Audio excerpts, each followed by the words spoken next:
మా బాబు ఫోన్ చేశారు ఇలా యూపీఎస్ వస్తారా అని.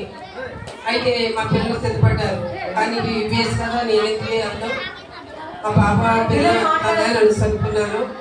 అయితే వాళ్ళకి తోడుగా ఉంటారు కదా అనేసి మా బాబు ఏం చేశాడంటే, నీకు యూపీఎస్ కాకపోయినా ఇక్కడ ఏ వంట పరిచయాలు ఉండొచ్చమ్మా నువ్వు వెళ్ళు అనేసి ప్రోత్సహించినప్పుడు నేను వచ్చాను. అయితే ఇక్కడ అంతకంటే శ్రేష్టమైన పని దేవుడు నాకు ఇచ్చాడు.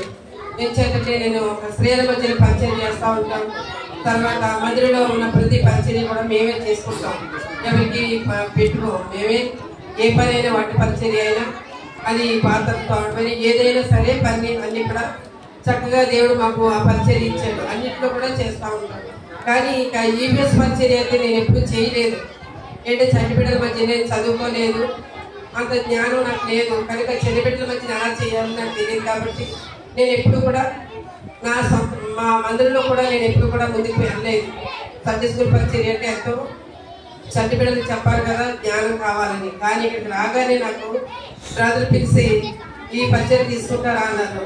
బ్రదర్ నేను చదువుకోలేదు, నాకు సరిగ్గా రాదంటే పర్లేదండి చనిబిడ్డలే కదా తీసుకోండి అని అన్నప్పుడు నిజంగా నాకు చాలా ఆనందం అనిపించింది. ఏం చేద్దంటే దేవుడు ప్రతి విషయంలో కూడా ఒక పాఠాన్ని నేర్పిస్తూ ఉంటాడు.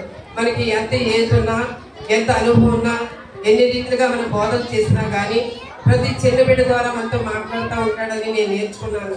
ఏం చేద్దంటే వాడికి విధేయులు ఏమిటండి, నేర్చుకోండి, తల్లిదండ్రుల మాటలు వినండి, మరి పౌలు ఇలా ఉన్నాడు, పేతురు ఇలా ఉన్నాడు అన్నీ చెప్తున్నాం.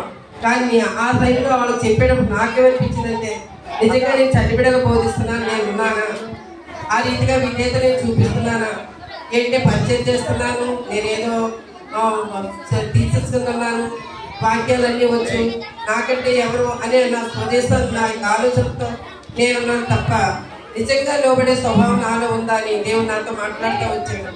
చంటి బిడ్డలని చెప్తున్నావు కదా, ఈ బిడ్డల వల్ల నువ్వు కూడా లోబడే ఉన్నావా అని అడిగినప్పుడు నిజంగా నన్ను క్షమించు, నిజమే మొదట నీ దేవునికి విధేయులుగా ఉండాలని నేను కూడా నేర్చుకున్నాను. ఎప్పుడైతే దేవుడు మాటని వినాలని నిజమే వినే చెవులు ఉన్నాయి, కానీ దాన్ని నమ్మేలా ఉండాలని దాన్ని గ్రహించి దాన్ని వాక్యానుసారంగా జీవించాలని ఇక్కడికి వచ్చిన తర్వాత నాకు చాలా ఎక్కువగా నేర్చుకున్నాను. ఏం చేద్దంటే బ్రదర్స్ కూడా మరి కుటుంబ ప్రార్థన ద్వారా మరి సువార్త పురుషుల ద్వారా అనేక రీతిగా వాక్యాన్ని మర్మాలు చెప్పేటప్పుడు నిజంగా మరి దావీదు మహారాజు దొరికినట్లు ఆ కుటుంబంలో దొరికినట్టు నాకును కూడా దొరికిందని నేను ఎంతో సంతోషించాను, ఎంతో ఆనందించాను.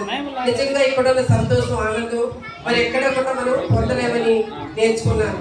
కనుక ఈ దేవుని చిత్తం బట్టి మిమ్మల్ని అందరూ నేను చూడడానికి, మీతో సాగడానికి, మీ మధ్య పరిచయం చేయడానికి దేవుని కృప చూపినందుకు దేవునికి ఎంతో వందనస్త్రాలు అయినాను. ఇచ్చిన సమయాన్ని దేవునికి వందనాలు చెల్లించుకుంటూ మీ అందరికి కూడా భావించినాను.